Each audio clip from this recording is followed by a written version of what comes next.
పూరా లోకల్. నమస్తే, welcome to పూరా లోకల్. ఈ నెల 13న బంగాళాఖాతంలో మరో అల్పపీడనం ఏర్పడే అవకాశం ఉందని హైదరాబాద్ వాతావరణ కేంద్రం వెల్లడించింది. ఈశాన్య బంగాళాఖాతం వరకు ద్రోణి కొనసాగుతుంది. ఇవాళ తెలంగాణలోని 13 జిల్లాలకు ఎల్లో అలర్ట్ జారీ అయింది. పలు జిల్లాల్లో భారీ వర్షాలు కురిసే అవకాశం ఉందని వాతావరణ కేంద్రం తెలిపింది. రేపు కూడా తెలంగాణలోని 19 జిల్లాలకు ఎల్లో అలర్ట్ జారీ అయింది. ఏపీలో నేటి నుంచి భారీ వర్షాలు కురిసే అవకాశం ఉందని విశాఖ వాతావరణ కేంద్రం పేర్కొంది.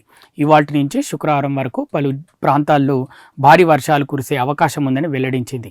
పార్వతీపురం, అల్లూరి, ఏలూరు జిల్లాల్లో భారీ వర్షాలు కురిసే అవకాశం ఉందని తెలిపింది.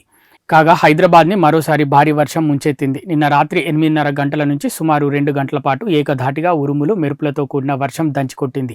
దీంతో ప్రధాన రహదారులన్నీ చెరువులను తలపించగా లోతట్టు ప్రాంతాలన్నీ జలమయమయ్యాయి. ఫలితంగా ఎక్కడికక్కడ ట్రాఫిక్ స్తంభించింది. పలు అపార్ట్మెంట్లోకి వరద నీరు వచ్చి చేరింది. ముఖ్యంగా నగర శివారు ప్రాంతాలు వర్ష బీభత్సానికి వణికిపోయాయి.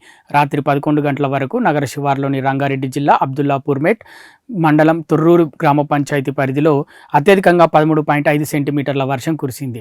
హయత్ నగర్, అబ్దుల్లాపూర్మేట్, వనస్థలీపురం, ఎల్బీ నగర్ తదితర ప్రాంతాల్లో భారీ వర్షానికి హైదరాబాద్ విజయవాడ హైవేపై పెద్ద అంబర్పేట్ వద్ద రోడ్డుపై భారీగా ట్రాఫిక్ జామ్ ఏర్పడింది. ఇవి ఇప్పటి వరకున్న అప్డేట్స్. మరిన్ని అప్డేట్స్ కోసం చూస్తూనే ఉండండి పూరా local, your choice for local voice.